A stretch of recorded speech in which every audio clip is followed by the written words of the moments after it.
At the mouth of the Umpqua River on the Oregon coast stands a lighthouse that has been shining its light for over 130 years. This is the story of the Umpqua River Lighthouse in Winchester Bay, Oregon. The original Umpqua River Lighthouse was built directly on the sandy shores of the riverbank in the 1850s, the first lighthouse on the Oregon coast. However, it did not have a very solid foundation, as beach erosion, flooding, and shifting sands caused the lighthouse to become unstable, eventually leading to its collapse in 1863. That collapse left the area without a lighthouse for over 2 decades. Eventually, funding was approved to build a replacement in 1888, this time at a much higher elevation, being built 100 feet up the hill above the river to a more stable sandstone bluff. Construction started in 1890, and in 1894 this lighthouse was first lit. It continues to shine today. The need for a lighthouse here was made evident by the anticipated heavy marine traffic in the area among the timber shipping industries located near here. Numerous accidents had happened where the river meets the ocean, and a lighthouse was needed to prevent these avoidable disasters. The lighthouse originally had a house for the keeper and their family, as well as another multifamily residence for the help. These families not only operated and maintained the lighthouse, they lived their lives here, in a time when this area was basically just wilderness, gardening, constructing, and working their daily lives, in addition to tending to the needs of the lighthouse. All of this in a place that had no stores or supplies available other than a few goods that were brought up by boat sporadically in those early years.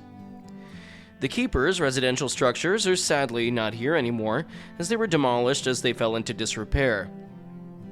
However, in their place is modern housing for the families that work the Coast Guard station that now sits here. More on that in a bit, as we will also tour an old Coast Guard building on site here as well. The lighthouse wasn't just a purpose-built building. According to the guide, it served multiple purposes for the families that lived here, as the story goes that they would actually use some of the downstairs lighthouse space as a schoolroom and for other general activities during the daytime. However, the downstairs space is not the main attraction of this building. The light is. So let's head up. As you climb the lighthouse stairs, it doesn't feel like a tall structure because honestly it's not, standing at only 61 feet. After a few landings on the way up, you see a few displays on the history of the light source. Going from a kerosene lamp originally, which apparently was quite a dirty light source, to the various electric bulbs that were used as the lighthouse became more modernized through the years. The mechanism that rotates the light was originally operated by a weighted system that would have to be wound up and then released on a rope going down the center of the lighthouse. However, in 1966, the system became automated, and thus the need for a keeper here was no more, as everything can now operate itself. However, the lens hasn't changed much at all. The first order Fresnel lens is very unique looking, with a full rotation happening every 15 seconds, composed of 2 white flashes followed by a red flash. Only a handful of similar lenses remain in use in the United States today. Since I was the only person on the tour, the guide was very kind and allowed me to climb up into the lens itself, as well as up toward the top level of the lighthouse, which is normally roped off, where I got a glimpse of the tremendous view from atop the lighthouse, at the focal height of 165 feet above sea level. I can't think that there are many active lighthouses left in the world where you can see everything as up close as I was able to see here. It was an incredible experience to see this tremendous work of engineering still in action today.